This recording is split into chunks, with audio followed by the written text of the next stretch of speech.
Bonjour à toutes et à tous. Dans les vidéos précédentes, nous avons présenté les modèles mentaux qui constituent souvent les fondements du fonctionnement de nos systèmes éducatifs. Nous allons maintenant explorer un nouveau paradigme qui promet d'améliorer le fonctionnement de nos organisations. Selon la vision systémique, si l'on divise un système en parties, il perd ses propriétés essentielles. Un cœur humain n'est pas fonctionnel en dehors de son corps. Un enseignant n'est pas un enseignant sans ses élèves. Si on ne prend pas en compte ses interactions avec son système, un enseignant perd donc ses propriétés essentielles. Selon la vision systémique, modifier un élément n'améliorera pas forcément le système dans son entier.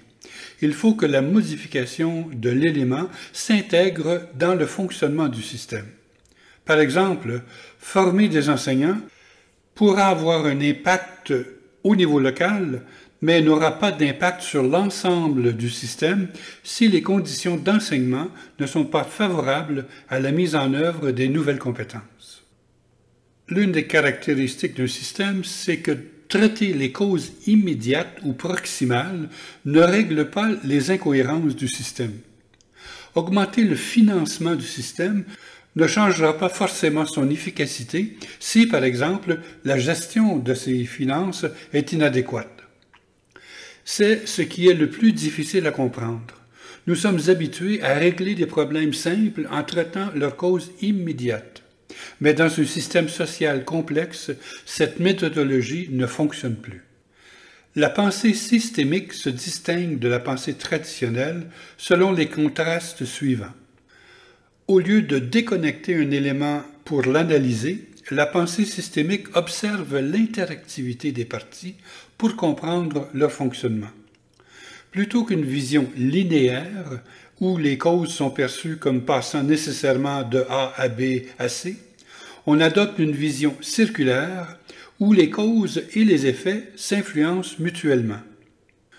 Le confinement des connaissances en silos isolés est remplacé par l'interaction des savoirs qui provoque l'émergence de nouvelles propriétés et de nouvelles compréhensions. Dans la pensée systémique, on ne se concentre pas sur les parties, mais sur le tout et sur les interactions des parties avec le tout. L'analyse est complétée par une attention à la synthèse, à la vision globale du fonctionnement de l'organisation. Enfin, on passe éventuellement d'un isolement des parties à une observation des relations entre tous les éléments du système qui illustrent ces dynamiques. Si nous souhaitons que notre système éducatif soit performant, il faut respecter les caractéristiques des systèmes vivants. Et ces caractéristiques sont applicables à tous les niveaux du système, à tous les sous-systèmes. Notre gestion devrait prendre en compte les idées suivantes. Notre école ou notre établissement ou notre service est un tout. Changer un élément de notre système local ne changera pas nécessairement ce système.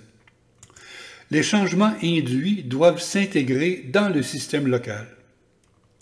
Les causes immédiates d'un problème ne le règlent pas. Il faut chercher les causes systémiques.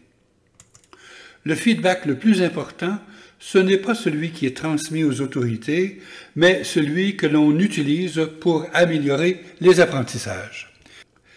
Il est donc possible d'appliquer la vision systémique dans nos établissements, dans nos services, en considérant qu'ils sont un tout indivisible. Et c'est cette conception de notre gestion qui favorisera la convergence des éléments, des ressources et des interactions vers l'atteinte de la finalité de nos systèmes qui est l'apprentissage.